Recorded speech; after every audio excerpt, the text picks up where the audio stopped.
मैदानपुर ग्राम सभा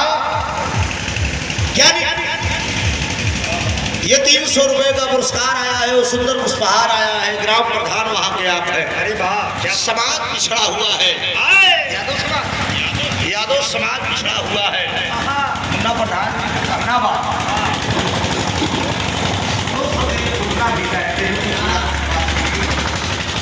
आइए 200 और आप लोग बैठे रहिएगा।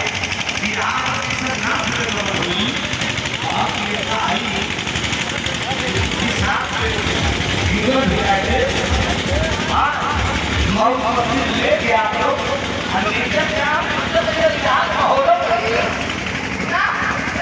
हम चले भलाई के बात हम सब जब शहर हुआ बा हां तो कौन से बात की है मां हम तो बंदा नहीं